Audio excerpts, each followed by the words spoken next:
예, 할렐루야. 예, 오늘 저는 도피성과 예수 그리스도라는 제목으로 은혜의 말씀을 나누고자 합니다.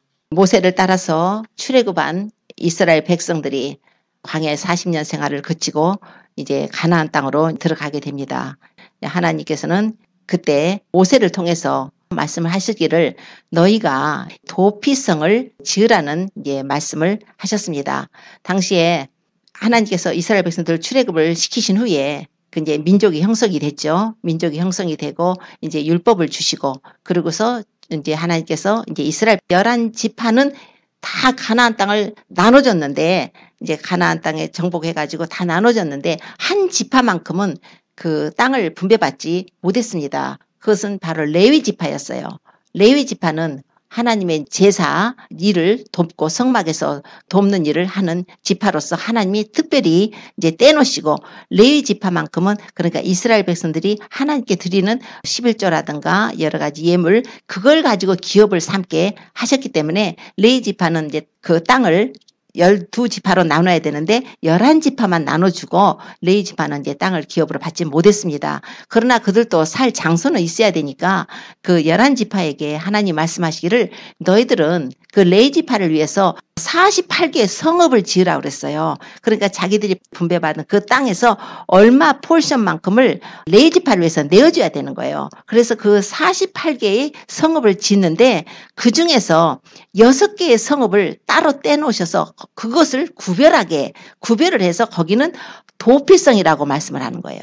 그래서 도피성을 만드는데 요단강 건너가기 전에 요단강 동편에서 먼저 3곳의 도피성을 만들게 하셨고 모세 때에 3곳의 도피성을 이제 만들게 하시고 이제 여호수아가 가나안 땅으로 들어가가지고는 거기서 요단강 서편 쪽으로 3곳의 도피성을 만들게 하셨어요. 그 도피성이 루벤 지파의 베셀이라는 곳과 갓 지파의 길르앗 라못이라는 곳과 므낫세 지파의 바산 골란 이것은 동편이에요. 모세 때에 정해놓은 이제 도피성입니다. 그런데 이제 여호수아 때 가나안에 들어가서 납달리 산지 이제 갈릴리 게데스라고 하는 곳에 도피성을 만들게 하셨고 에브라임 산지의 세겜이라는 곳에 이제 도피성을 만들게 했어요. 유다 산지의 헤브론이라는 곳에 도피성을 만들게 했습니다. 자, 이 도피성이 무엇인가 하면 만약에 어떤 사람이 고의가 아니고 실수로 어떤 죄를 범했는데 누가 죽었어요.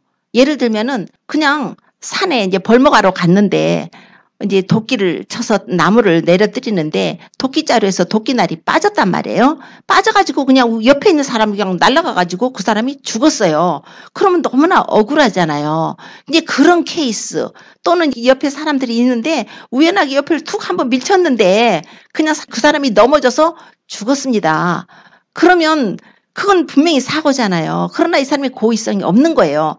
그런데 이스라엘의 법에는 그러니까 출애굽을 해가지고 그 이제 광야 생활을 할 때 하나님이 법을 주셨을 때에 그 이스라엘의 그 범죄가 있게 되면은 이제 굉장히 문제가 커지잖아요. 그래서 그 하나님 법을 주실 때 생명은 생명으로 속하라고 그랬습니다. 그리고 눈은 눈으로, 이는 이로, 발은 발로, 손은 손으로 갚는 거예요. 상대방이 내게 한 것 그대로 갚아주는 거니까 누가 사람을 죽였다면은 그대로 그 사람은 죽임을 당하는 것입니다. 그걸 보복을 당하는 거죠. 그런데 고의를 한 것이 아닌데 사람이 죽었어요. 그러면 그쪽 상대방 쪽에서 이 사람도 죽여라 그럴 거 아니에요.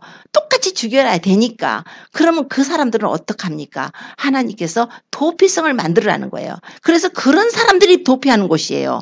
뭐 일부러 그냥 철 연장을 가지고 사람을 죽여가지고 이렇게 한 사람이 도망가는 것이 아닙니다. 누구 그냥 큰 돌을 갖다가 일부러 쳐서 죽이는 사람이 도망가는 것이 아니에요. 뿐만 아니라 어떤 사람 미워해가지고 그냥 떠밀쳐서 죽였다거나 이런 사람들이 가는 곳이 아니라 자기는 상대방을 이렇게 죽일 마음이 없고 원수 같은 마음이 없는데 그렇게 부지중에 사고가 일어나서 사람이 죽었을 경우에 이제 그 사람들이 보호를 받는 거예요. 언제까지?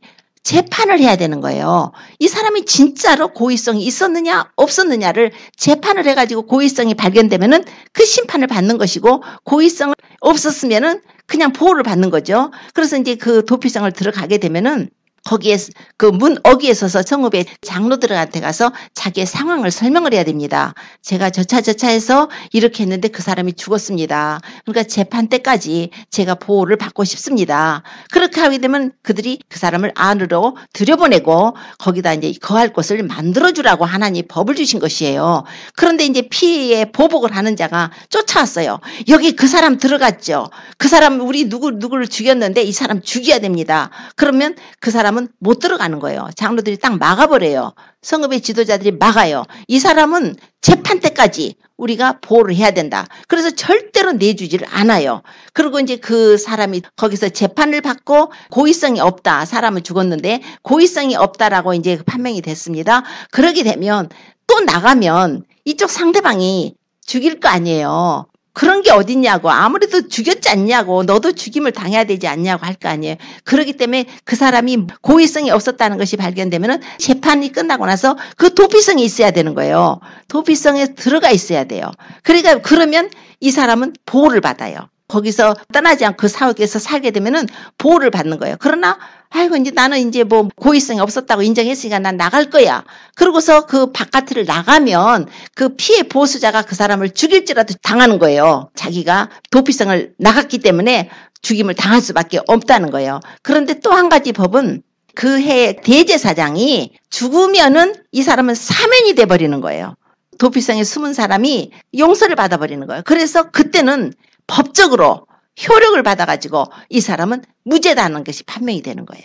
그러니까 도피성을 나올 수가 있습니다. 나와서 자기 집으로 들어갈 수가 있다는 거예요. 이게 바로 지금 도피성을 제정하시는 하나님의 뜻입니다. 그런데 이 도피성을 제정하면서 주님께서 그 동편의 세 곳에 그리고 서편의 세 곳에 성읍을 지어서 도피성을 지어라고 하셨는데 그거에 대한 내용을 읽다 보니까 민수기 35장, 신명기 19장, 여호수아서 20장 이렇게 나오거든요. 쭉 읽다 보면은 참 놀라운 사실인 것은 이것을 굉장히 하나님이 관심을 가지시고 이 도피성을 만들 때 너희들이 그 길을 닦으래요.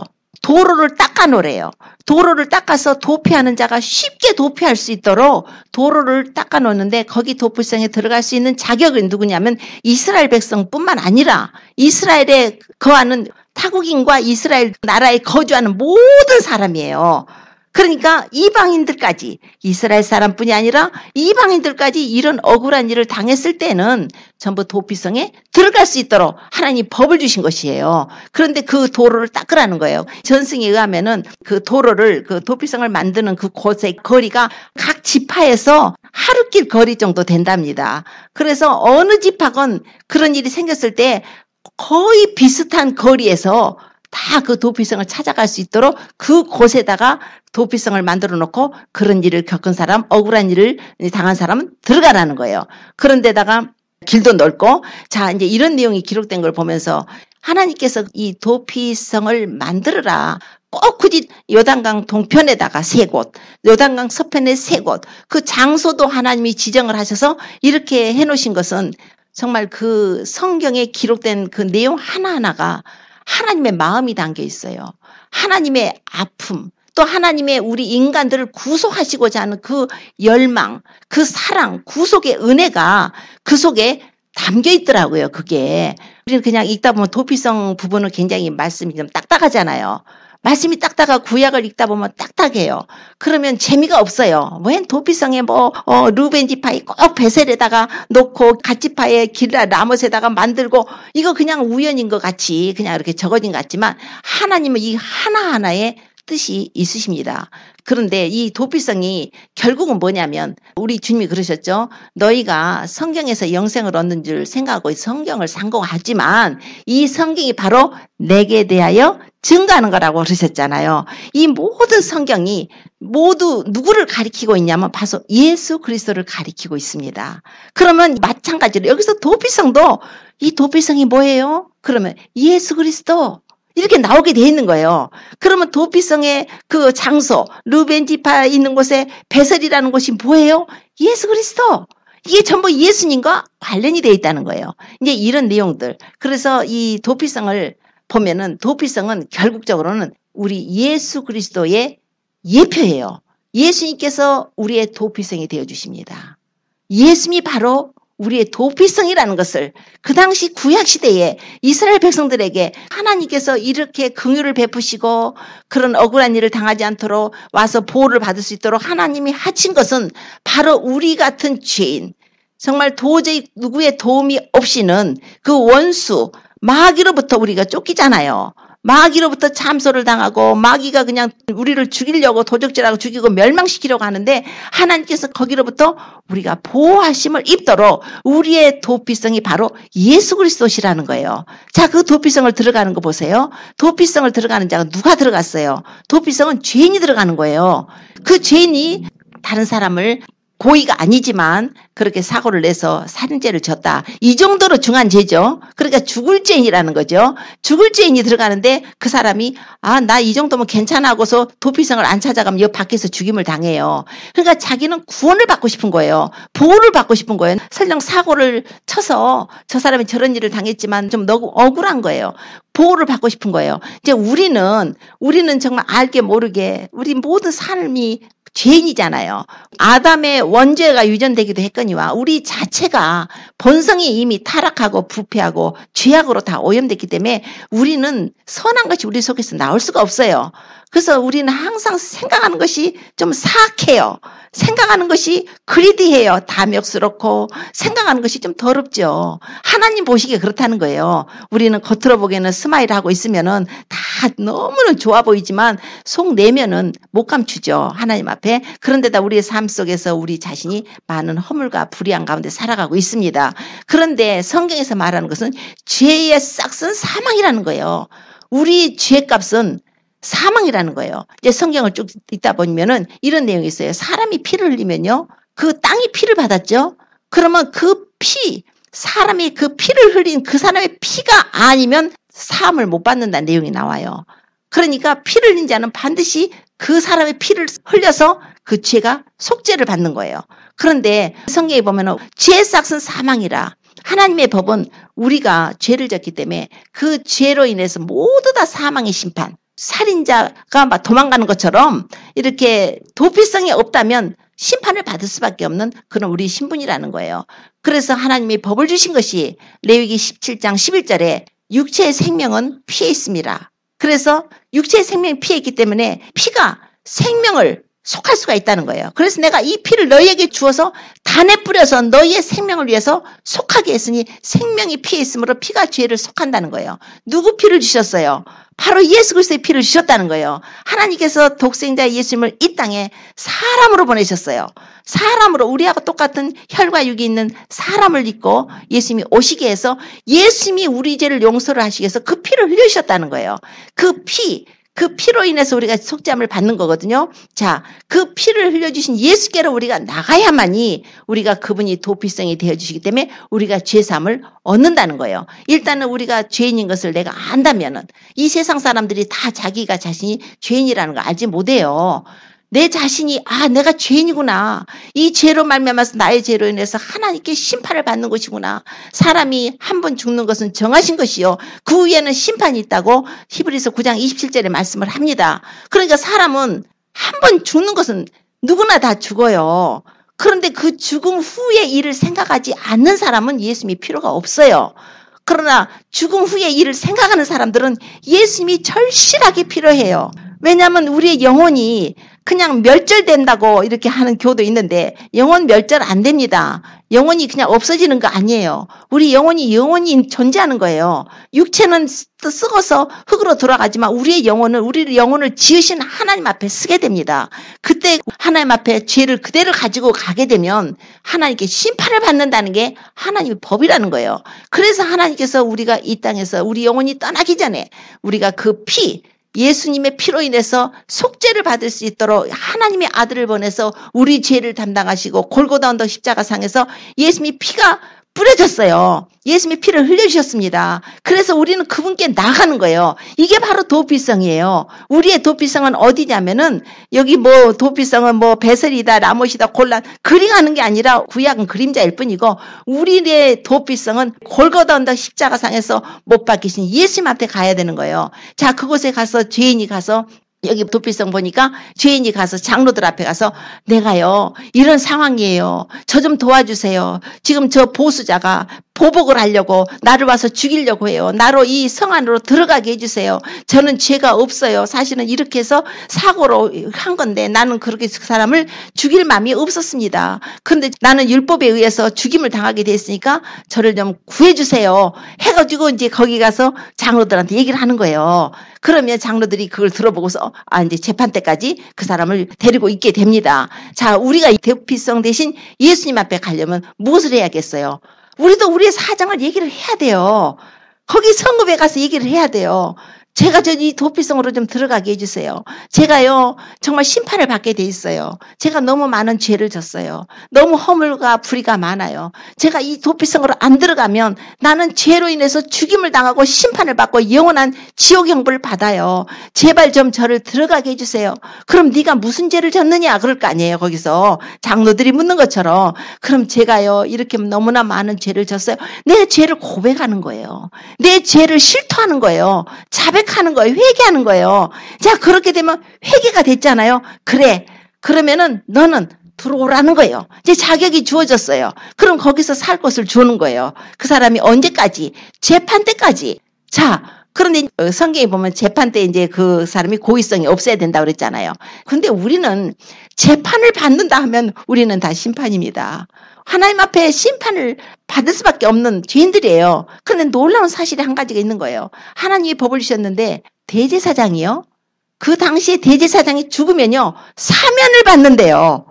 사면, 용서, 무죄 이것을 받는다는 거예요. 이게 지금 구약에 기록된 내용이에요. 그 도피성에 들어갔는데 그 죄인이 들어갔는데 그 대제사장이 죽으면은 이 사람은 죄를 사면받고 자기 집으로 돌아가도 된대요. 그러면 그 도피성 밖을 나가도 전혀 이제 누가 나를 참수할 수가 없어요. 이제 용서를 받았기 때문에 다시 저 사람 살인죄라고 하면서 잡아다 죽일 수 있는 라이트 없다는 거예요. 이게 놀라운 거예요. 자, 그러면 그 대제사장이 죽을 때까지 그 사람은 기다려야 돼요. 그 속에서 자기가 사면되려면. 그런데 우리가 지금 예수님 믿고 죄를 회개하고 우리가 도피성을 들어갔어요. 골고다 언덕 십자가에서 못 박힌 예수 그리스도 그분이 도피성이죠. 그런데 그 예수님이 누구세요? 바로 우리의 대제사장이세요. 예수님이 우리의 대제사장이세요.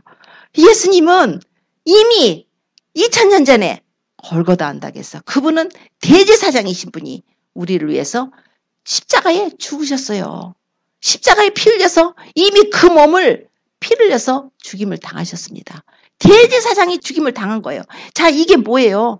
우리가요 예수님을 믿고 주님 앞에 나와서 도피성으로 들어갔는데 그분은 이미 우리를 위해서 그 대제사장이 죽임을 당하신 대제사장 품에 우리를 안아주셨어요. 자, 그게 무슨 의미입니까? 사면을 받았다는 거예요. 우리가 도피성을 들어갔는데 예수님이 아직도 안 죽고 계세요. 말하자면 그 해에 대제사장이 안 죽고 있으면 그 대제사장이 죽을 때까지 기다렸다가 그때야 사면을 받고 나오는 법이 하나가 있는 거예요. 물론 그 대제사장이 살아있는 동안에는 이 사람이 고의가 아니게 사람을 죽여서 그것이 인정은 돼서 도피성에 머무르게 할지라도 완전한 사면은 아니에요. 그냥 보호를 받고만 있는 정도겠지만 우리로 치면은 우리가 도피성 때에서 예수님께로 나가서 예수 회개하고 그분 앞에 들어갔는데 놀랍게도 하나님께서는 2000년 전에 예수 그리스도를 대제사장 대신 예수 그리스도를 십자가에 못 박아서 보배 필려서 이미 그분이 죽임을 당하셨습니다. 그러니 우리가 그 예수님만 믿고 그분 앞에 나가서 회개하고 도피성에만 들어가기만 하면 어떤 일이 벌어질까요? 용서, 완전한 사면이 이루어진다는 것이에요. 사면이 이루어졌기 때문에 자유를 누리는 거예요. 자유가 돼가지고 이제 자기가 나가서 살아도 아무도 나를 살인자, 죄인 이렇게 정죄를 하지 않는다는 거예요. 이게 바로 하나님의 법입니다. 구약 때부터 기록한 법이에요.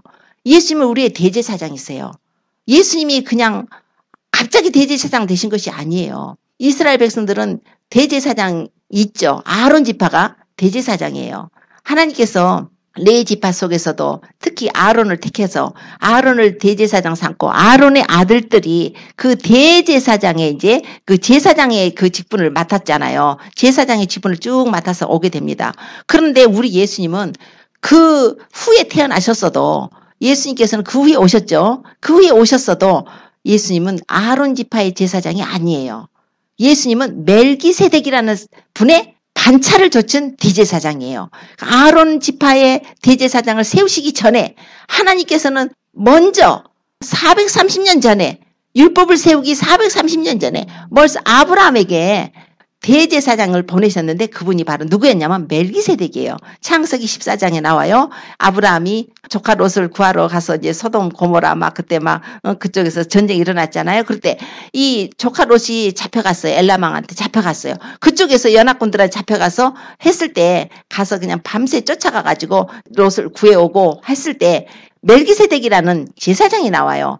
떡하고 포도주를 가지고 나와요. 떡하고 포도주를 가지고 와가지고 아브라함을 축복을 해주고 아브라함의 이제 그 피를 많이 흘렸을 거 아니에요? 속죄 제사를 드려줍니다. 그런데 떡하고 포도주를 가지고 나왔다는 거예요. 아브라함을 축복해달라고 이렇게 축복 기도를 해주셔요. 자, 그런데 제사장이라면은 짐승을 가지고 와서 제사를 드려야 되는데 떡하고 포도주를 갖고 왔다는 거예요. 그러니까 놀랍죠. 이것이 바로 뭐냐면 멜기세덱은 바로 구약시대의 예수 그리스도의 현현으로 보고 있는 것입니다. 예수님께서 먼저 오셔서 아브라함에게 나타나셔서 먼저 복음을 전하신 거예요. 물론 아브라함의 후손들은 그 후에 율법을 받아서 짐승으로 피를 흘려서 제사를 드리는 그 법을 받아서 제사를 드렸지만 사실 믿음의 법이 먼저예요. 예수님이 오셨지 않습니까? 예수님이 오셔가지고 그 구약시대에 현현하신 예수 그리스도로 본다면 그 멜기세덱이라는 제사장에서 떡과 포도주로다가 제사를 드려줬다는 거예요. 그게 우리 예수님이 제사장이세요. 시편의 110편에 보면은 우리 예수님에 대해서 말씀을 하고 있어요. 바로 예수 그리스도가 멜기세덱의 반차를 좇은 대제사장이라는 거예요. 히브리서에는 계속적으로 예수님이 멜기세덱의 그 반차를 좇은 대제사장이라는 거예요. 대제사장. 대제사장은 1년에 한 차례 지성소에 들어가서 백성들을 위해서 이제 속죄 제사를 드립니다. 자, 레위기 16장에 가서 보면은 이런 내용이 있어요. 대제사장이 1년에 한 차례 들어가가지고 대속죄일에, 그러니까 7월 10일이 이제 속죄일인데 그 대속죄일에 이제 지성소에 들어가지고 1년 동안에 이제 모든 죄들을 백성들을 위해서 하나님 앞에 제사를 드리는 내용이 나옵니다. 그런데 이 백성들의 죄를 제사 지낼 때 대제사장이 이제 숫송아지를 가지고 가요. 숫송아지를 잡아가지고 이제 자기와 자기 권속들의 그 죄를 먼저 속죄를 받습니다. 그러고 나서 백성들의 죄를 위해서 뭘 가지고 가냐면 2마리의 염소를 준비해요. 2마리의 염소를 준비하는데 이제 제비를 뽑아요. 2마리 염소를 제비를 뽑아가지고 하나는 산채로 놔두고 하나는 죽여가지고 여호와 앞에 드립니다. 여호와께 드리는데 그 피를 가지고 들어가서 백성들의 죄를 속죄를 받는 거예요. 그래서 백성들의 죄를 다 지성소에 들어가 속죄를 받고 나서 나와가지고 아까 살려놓은 그 염소 한 마리 있잖아요. 수염소. 그것을 아사셀 염소라고 그래요. 아사셀 염소라고 하는데 아사셀을 위해서 남겨놓으라는 거예요. 그래서 아사셀을 위해서 남겨놓으라고 해서 이 대제사장 아론이 나와가지고 거기다 안수를 해요. 그 순염소의 머리에다 안수를 하면서 이 백성들의 모든 죄와 불의 이런 것들을 다 하나님께 고하고 이 백성들을 용서해 주세요. 모든 저주를 다 없애 주세요. 모든 불의를 용서해 주세요 하고서는 그 짐승의 머리에다가 딱 안수를 하고 하나님께 기도하고 그 짐승에게 모든 죄를 전가시켜 버리는 거예요. 그래서 그 짐승이 그 순염소가 이스라엘 백성들의 모든 죄를 맡아버려요. 그러고서 정한 사람에 의해서 그 짐승 아사셀 염소를 가지고 광야로 무인지경으로 사람도 없는 그 광야로도 보냅니다. 그래서 거기서 아무도 없다 버려버리는 거예요. 그런데 그 염소가 무엇을 가지고 갔는가? 염소가 바로 모든 불의를 지고 갔다는 거예요. 모든 불의. 예수 그리스도께서 이 제사법을 통해서 예수님이 바로 우리의 죄를 담당해서 하나님께 제사를 드려주는 모형이잖아요. 예수님께서 하나님께 제사를 드려주시고 모든 죄와 허물을 다 담당케 해서 하나님을 위해서 예수님께서 제사를 드려주시고 또 우리의 모든 불의와 저주, 불의와 죄악을 그 예수님이 담당하시고 바로 광야에서 버림받아버린 아사셀이라는 것은 이 불의와 저주를 담당해서 죽임당하는 아사셀 곳이에요. 스케이프 곳이에요. 그래서 그런 의미가 있습니다. 불의하고 죄악을 담당한 염소라는 거예요. 그 아사셀 염소를 이렇게 이제 광야로 보낸 것처럼 우리 예수님이 예루살렘 성 안에서 채찍에 맞고 그 피 흘리시고 했지만 예수님이 죽으신 곳은 어디였어요? 예루살렘 성 밖에 골고다 해골이라는 그 저주받은 그 장소, 얼마나 저주받았으면 해골이겠어 이름이. 그 골고다라는 곳에 예수님이 십자가에 달리셔서 그분이 죽으셨어요. 그래서 갈라디아서 3장 13절에 뭐라고 말씀하냐면은 그리스도께서 우리를 위하여 저주를 받은 바 되사 율법의 저주에서 우리를 속량하셨으니 기록된 바 나무에 달린 자마다 저주 아래 있는 자라. 예수님이 우리의 저주를 담당하셨다는 거잖아요. 그러니까 아사셀 양한테, 아사셀 그 염소한테 모든 저주를 다 씌워가지고 우리가 받아야 될 모든 저주를, 불의, 죄악을 다 담당해서 그 저주를 받고 그 아사셀 염소가 광야로다가 던져져 버림을 받은 것처럼 예수님께서 우리를 위해서 십자가를 지시고 우리의 모든 저주를 담당하시고 예수님이 죽으셨다는 거예요.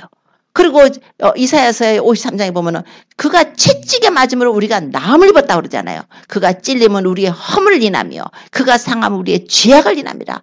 그가 징계를 받으면 우리가 평안을 누리고 그가 채찍에 맞으면 우리가 나음을 입었다. 자, 모든 허물과 불의를 누가 졌어요? 예수님. 예수님이 그 아사셀 염소처럼, 아사셀 양이라고도 표현을 해요. 그런데 아사셀 염소처럼 예수님이 우리의 모든 저주를 담당하셨어요. 허물과 불의를 담당하셨어요. 예수님이 모든 저주를 담당해서 그렇게 죽임 당하셨다는 거예요. 이 내용하고 연결이 돼요. 예수님 앞에 들어갔더니 예수님께서 그 피로 인해서 우리를 모든 저주에서 해방을 시켜 주신 것입니다. 그래서 마태복음의 8장 17절에 또 말씀해요. 우리 연약한 것과 우리의 병을 친히 담당하셨도다. 우리의 병도 담당하셨어요. 또 그리스도의 은혜를 너희가 알거니와 부유하신 자로서 너희를 인하여 가난하게 되시면 그의 가난하심을 인하여 너희를 부욕케 하심이라. 부욕까지 우리의 가난, 영적으로, 혼적으로, 육적으로, 환경적으로 모든 것을 주님이 담당을 하셨어요. 모든 나쁜 것은 다 예수님이 담당을 해가지고 고난을 받으셨다는 거예요. 그게 이 아사셀 염소 그 사건에서 볼 수가 있잖아요. 바로 예수님이 우리의 도피성이라는 거예요. 우리 예수님 우리의 도피성이 되어주시기 위해서 예수님이 이 땅에 오셔서 사람으로 오시고 우리의 모든 죄를 담당하시고 십자가를 지신 것입니다. 그런데 또 성경을 읽다 보니까 그 도피성을 지어놓은 그 장소 이름들이 있잖아요. 그 이름 하나하나도 그 장소도 주님이 정하신 것이에요. 주님이 정하셔서 거기다가 바로 도피성을 지어라. 근데 그 이름 하나하나 뜻을 보니까 기가 막히는 거예요. 자, 동편으로 보면은 르벤 지파의 베셀이라는 곳에다가 이렇게 도피성을 지어라 그랬어요. 근데 베셀이라는 것이 그 뜻이 뭐냐면 요새라는 뜻, 요새. 그러니까 바로 피난처. 피난처 대신 예수님이라는 거예요. 우리 도피성이라는 것은 피난처의 의미가 있잖아요. 우리가 환난을 당했을 때 어디로 피해요? 예수님께 피합니다.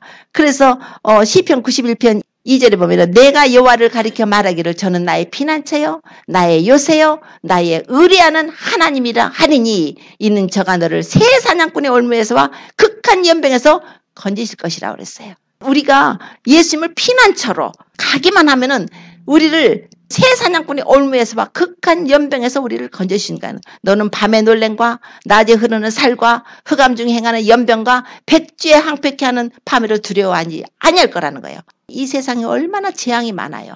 뭐 요즘 뭐 신종 무슨 에볼라라는 것도 있고 뭐 여러 가지 많잖아요. 우리가 알 수 없는 저주받은 그런 병들도 많아요.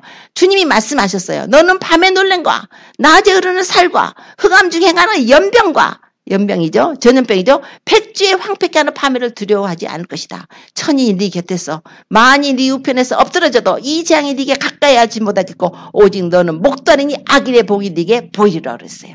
네가 말하기를 하나님은 나의 피난처라 여호와는 나의 피난처라고 지존자로 거처를 삼았으므로 화가 네게 미치지 못하고 재앙이 네 장막에 가까이 하지 못하리로다. 할렐루야. 우리 예수님이 바로 피난처 되세요. 이것을 베셀이라는 곳에 주님이 피난처를 삼으라는 것은 바로 예수 그리스도가 우리의 요새가 되신다는 거예요.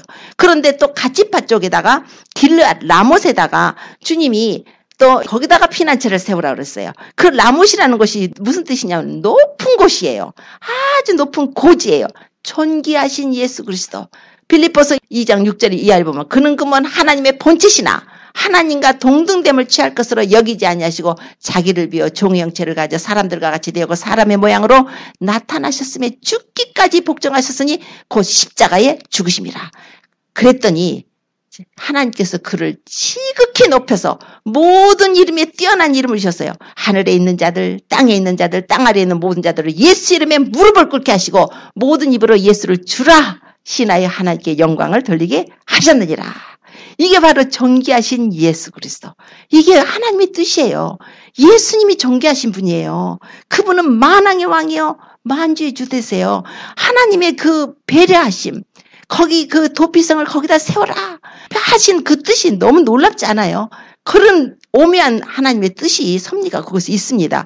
므낫세 쪽에다가 므낫세 지파 쪽에다 바산 골란이라는 곳에다가 거기다가 또 도피성을 지래요. 그 뜻을 골란이라는 것이 뭐냐면 추방 또는 기쁨, 둥글다 뭐 이런 뜻이 있는데 기쁨이라는 뜻이 있어요. 그 기쁨, 바로 우리의 기쁨의 근원이 누굴까요? 예수 그리스도. 우리가 예수님만이 우리의 기쁨이 되세요. 이 세상에 우리의 기쁜 소망이 어디 있어요? 우리는 소망을 모든 것을 예수님께 두고 삽니다. 항상 기뻐하라. 무엇을? 예수님 때문에 기뻐하는 거예요. 우리가 기뻐할 일이 뭐가 있어요? 기뻐하는 일 잠깐 세상적인 거 있다가 잠깐 그 시간 지나면 사그러져요. 그러나 우리의 영원한 기쁨의 근원 되시는 분은 예수 그리스도십니다. 그분이 계시기 때문에 우리가 항상 기뻐할 수가 있는 거예요. 내가 삶이 좀 힘들고 고통스럽고 어렵고 슬픈 일을 만나고 괴로운 일을 당해도 그분이 계시기 때문에 우리가 기쁨을 누릴 수가 있어요. 그 기쁨의 그 근원 되신 분이 내 안에 들어오기가 계신다는 거예요. 얼마나 놀랍습니까? 바로 기쁨 대신 예수 그리스도. 그래서 또 이제 서편 쪽으로 가면은 납달리 산지 그쪽이 갈릴리 게데스라고 그러는데 그 게데스라는 뜻이 뭐냐면 성소예요. 성소, 성전이라는 거예요. 우리 예수님은 바로 성전 되십니다. 우리 예수님이 그러시죠. 그 헤롯 성전이 있었잖아요. 그 스룹바벨 성전을 이제 헤롯이 이제 좀 더 중축하고 아름답게 좀 꾸며서 한 것이 있는데 예수님께서 이 그 성전을 허물어 버려라. 내가 사흘 만에 일으키리라. 이것이 바로 예수 그리스도의 죽으심을 말씀하는 거라고 그랬잖아요. 성전 대신 예수님을 거기서 말씀한다고 그랬어요. 바로 이 성전이 바로 예수님이세요. 그래서 하나님의 그 보좌와 어린 양의 보좌 밑으로 생수가 흘러난다고 그러고 계시록에 가서 보면은 거기에 예루살렘 성이 있는데 거기 성전을 보지 못했대요. 바로 어린 양과 하나님이 바로 성전이시기 때문에 그래요. 이게 성전이에요. 그런데 그분이 성전 되신 분이 또 놀라운 것은 우리 안에 우리를 성전 삼고 들어와 계신다는 거예요. 성령을 보내주셔가지고요. 성령이 거하는 전. 우리는 바로 너희가 하나님의 성전인 것과 하나님의 성령이 너희 안에 거하시는 것을 알지 못하느냐? 하나님의 성전을 더럽히는 자는 하나님이 멸하신다고 그랬어요. 하나님의 성전은 거룩하니 너희도 거룩하라. 고린도전서 3장 16절에 분명히 말씀해요.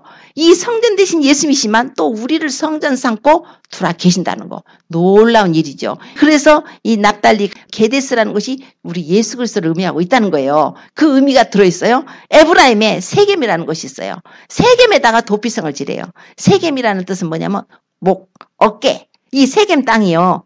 어디가 위치해 있냐면은 그리심산하고 에발산. 옛날에 그 모세 때 에발산 쪽에 가가지고 6지파 가가지고 네가 율법의 모든 말씀을 실행치 못하면 저주를 받을 것이요 하고 저주를 외친 곳이 에발산이에요. 그리고 그리심산은 이렇게 너희들이 하나님 말씀에 순종하면 축복을 받을 것이요 해서 그리심산이에요. 사마리아 여자가 자기들 그리심산에서 예배한다고 그랬잖아요. 근데 실제로 에발산은 정말 저주를 받아가지고 그리심산은 그래도 이제 풍성한데 에발산 쪽에는 저주를 선포한 산이어가지고 아주 그냥 황폐해졌어요. 완전 저주받은 산이더라고요. 저주라는 게 무서운 거예요. 그런데 우리 예수님이 지금 어깨, 여기서 어깨라는 의미가 있어요. 이 세겜이라는 것이 어깨라는 의미가 있는데 이사야서 9장 6절에 보면은 한 아기가 우리에게 낳고 한 아들을 우리에게 주신 바 되는 그 어깨에는 정사를 메었다 그래요. 어깨. 우리 하나님의 정사, 만왕의 왕이여 만주가 되신 예수 그리스도 하늘나라를 가지고 오셨어요. 우리 하나님의 아들 예수께서 어깨에 정사를 메었어. 그 이름은 기묘자여 모사여 전능하신 하나님이요 영존하신 아버지의 평강의 왕이라. 아기가 오셨을 때 하나님께서 그 이사야를 통해서 예언하게 하셨죠. 자, 예수님이 오실 것을 예언하게 하실 때 어깨에 정사를 메었다는 거예요. 이 정사, 하늘나라를 다스리시는 그 정사. 그래서 그 의미가 있어요. 예수 그리스도예요. 그런데 또 하나의 뜻이 뭐냐면 짐을 진다는 뜻이 있어요. 짐. 무거워요. 우리 인생길에 짐 안 지고 사는 사람 누가 있어요? 어깨가 무겁지 않아요? 너무 책임이 무겁지 않아요? 사는 게 힘들고 고통스럽지 않아요? 우리 예수님께서 뭐라고 하셨어요? 수고하고 무거운 짐진 자들아 다 내게로 오라. 내가 너희를 쉬게 하리라. 나는 마음이 온유하고 겸손하니 너희는 나의 멍에를 메고 내게 배우라. 그리하면 너희 마음이 쉼을 얻으리니 나의 멍에는 쉽고 내 짐은 가벼움이라 그랬어요. 놀랍잖아요. 이 뜻 하나에 세겜이라는 뜻 하나에 짐을 진다는 뜻이 있는데 그런 뜻이가 있어요. 뿐만 아니라 시편 68편 19절에는 날마다 우리 짐을 지시는 주 곧 우리의 구원이신 하나님을 찬송하리로다. 날마다 우리의 짐을 지시는 구원의 하나님 예수 그리스도 예수님이 우리의 짐을 지십니다. 우리의 모든 수고가 무거운 짐 예수님께 맡기세요. 내가 지고 가려면 쓰러지고 넘어지고 그냥 자빠질 수밖에 없어요. 고통스러워서 도저히 살아갈 힘을 잃어버리고 죽고 싶은 마음만 들 때가 있어요. 그런데 그걸 포기하세요. 내가 지고 갈라 하지 말고 예수님께 맡겨보세요. 우리 사랑의 주님이 우리의 짐을 맡아주십니다. 무거운 짐 주님께 맡기래요. 오히려 주님의 멍에를 메고 주님의 멍에는 쉽고 주님의 짐은 가볍대요. 어려운 게 아니에요. 예수님을 믿음으로써 참 자유를 누리고 살게 되고 죄사함을 얻게 되고 영원한 생명과 부활을 얻게 되고 그분을 사랑하고 그분의 사랑을 받고 산다는 거 그것처럼 기쁜 일이 어디 있어요. 정말 하나님의 사랑을 받는다는 거 누가 나를 사랑해 주는 게 얼마나 좋은 일인지 몰라요. 예수님을 안 믿는 사람은 창조주의 사랑을 몰라요. 우리 구원주의 사랑을 몰라요. 다시 재림하셔 오셔서 신부를 데려가시려고 오시는 그 예수님의 사랑을 모르는 자들이에요. 우리가 그래서 얼른 전해서 그들도 그분의 사랑을 알고 그분의 사랑을 받아들이고 구원받고 이 영원한 도피성을 그들도 발견할 수 있도록 우리가 전해야 되는 것입니다. 유다 산지에 헤브론이라는 게 있어요. 그 헤브론 거기다가 도피성을 만들었는데 헤브론은 무슨 뜻이냐면 친교, 동맹, 연합이라는 뜻이 있어요. 연합. 하나님과 하나를 만드는 연합이라는 거예요. 하나님과 우리 죄인이 어떻게 하나가 될 수가 있어요. 예수 그리스도를 통해서 하나가 될 수가 있는 거예요. 하나님과 우리는 죄로 인해서 원수가 되고 완전히 단절됐는데 예수님이 하나님과 우리 죄인들과 사이의 연합을 위해서 화평을 위해서 오셔가지고요. 중보자가 되어주셨어요. 예수님이 우리의 중보자십니다. 디모데전서 2장 5절에 하나님은 한 분이시요 하나님과 사람 사이의 중보도 한 분이시니 곧 사람이신 그리스도 예수라고 그래요. 또 요한일서의 2장 1절에 보면 만일 누가 죄를 범하면 아버지 앞에서 대언자가 있으니 곧 의로우신 예수 그리스도시라. 저는 우리 죄를 위한 화목제물이니 우리만 위할 뿐 아니요 온 세상의 죄를 위하심이라. 예수님이 오셔서 하나님과 우리 사이를 화목케 하시는데 하나님께서 그냥 예수님이 오셔서 그냥 아버지 죄들 좀 용서해 주세요. 뭐 그거 갖고 그래요 아버지. 용서해 주세요. 그럴 수가 없어요. 하나님은 공의 하나님이세요. 하나님은 반드시 심판을 하셔야 돼요. 예수님이 우리를 딱 맡고서 아버지 이 죄인들을 용서해 주세요. 이 죄인들을 불쌍히 여겨주시고 차라리 저를 치세요. 죄인들을 심판하시지 말고 내가 이 죄인들을 사랑하고 아버지도 사랑하시니까 아들을 보내셨죠. 그러나 이제 우리 예수님 입장에서만 제가 얘기를 하자면 예수님이 아버지 차라리 저를 치세요. 저를 심판을 하세요. 이 죄인들을 불쌍히 여겨주세요. 그러고서는 그 하나님의 진노의 심판을 우리 예수님이 맡고 계시는 거예요. 십자가에서. 그러고서 우리 쪽을 향했어요. 얘들아 너는 얼른 와서 하나님께 잘못했다고 빌어. 너희도 언제까지 매를 맞으려고 그렇게 고집을 부리고 죄짓고 사니. 내가 지금 아버지 심판을 조금 유보해놨으니까 빨리빨리 와. 빨리빨리 와서 하나님 심판 받지 말고 어서 내게로 와. 내게로 오면은 하나님 용서해 주신대. 어서 오라고. 예수님이 가운데서 중보자가 되어주신 거예요. 중보자가 되어주시기 위해서 그분이 십자가에서 희생제물로 자신의 몸을 내어주신 것입니다. 골고다 언덕 십자가상에 깨뜨리신 그 몸에 이 법을 빌려서 그분이 우리 죄를 담당을 하셨어요. 우리 죄를 담당하시고 하나님의 심판을 그 몸으로 막으시고 이제 우리에게는 하나님이 나를 믿으면 너희들 용서해 줄 거니까 어서 와서 죄 용서받고 구원을 받으라는 구원의 메시지를 보내시는 것이 바로 복음입니다. 하나님이 세상을 이처럼 사랑하사 독생자를 주셨으니 이는 저를 믿는 자마다 멸망치 않고 영생을 얻게 하려 하심이라고 그랬어요. 하나님이 그 아들을 세상에 보내신 것은 세상을 심판하려 하심이 아니고 세상이 저로 말미암아 구원을 받게 하려 하심이라. 하나님은 우리를 사랑하세요. 하나님이 사랑하시기 때문에 자기 본체의 형상이신 아들 예수를 이 땅에 사람으로 보내셨고 그 아들을 십자가에 양손과 양발에 못 박히고 머리에 가시가 쓰고 옆구리 창이 찔려서 우리를 위해서 온몸에 물과 그분의 보배로운 피 다 쏟으셨어요. 물과 피를 다 쏟으셨어요. 그래서 그 사랑이 우리에게 부어지고 이제 그분이 우리의 도피성이 됩니다. 누구든지 예수님께 항복하고 나오세요. 항복해야 돼요. 하나님께 내가 잘못한 것을 항복하고 하나님께 내 죄를 용서받기를 구하고 도피성에 들어오는 자는 주님의 은혜로 우리가 그 도피성에서 보호를 받게 됩니다. 끝까지 도피성에서 나가지 말고 그러나 예수님이 은혜로 이미 대제사장 되신 예수님이 죽으심으로 우리가 완전한 사면을 얻었기 때문에 죄에서 자유함을 얻어서 그 도피성에만 가면 누구나 다 죄 용서를 받는다는 것을 우리가 알려야 할 것입니다. 시간이 너무 없어요. 시간이 너무 급합니다. 우리 주님께서 이제 오실 텐데 그때까지 어서 예수님 모르는 분들에게는 전도하고 우리가 기도를 해줘야 됩니다. 그리고 가족들 위해서 기도하고 이제 우리 자신이 항상 세마포를 정결하게 빨아야 됩니다. 이제 나쁜 생각도 하지 마세요. 남 정죄하고 판단하는 거 버리세요. 남 미워할 시간 없어요. 사랑하기만 해도 부족합니다. 이제 전부들 서로 사랑하고 용서하고 모든 사람과 더불어 화평함과 거룩함을 좇으라. 이것이 없이는 아무도 주를 보지 못하리라 하셨습니다. 이제는 우리가 말씀과 기도로 우리 자신을 거룩하게 하고 기도하고 또 찬양도 드리고 하나님 얼마나 우리를 사랑하셔서 이런 베푸신 은혜를 우리가 찬양하고 또 이웃에게 주의 사랑 전하고 또 용서하고 또 다른 사람 영혼들 위해서 중보하고 우리 예수님 교회를 데리러 오실 때 나팔수를 그런 자들에게 들려주게 될 것입니다. 가장 중요한 것도 회개입니다. 날마다 보혈에 의지해서 우리를 사랑해서 십자가에서 보배 풀려신 예수의 그 사랑을 우리가 멸시하지 마시고 늘 회개함으로 보배 피로 씻어서 그분이 오실 때 나팔소리 날 때 내 이름 부를 때 주님을 사랑합니다 고백하며 들림받아서 어린 양의 혼인잔치에 참여하는 저와 모든 성도님 되시기를 예수 이름으로 축복합니다. 기도드리겠습니다.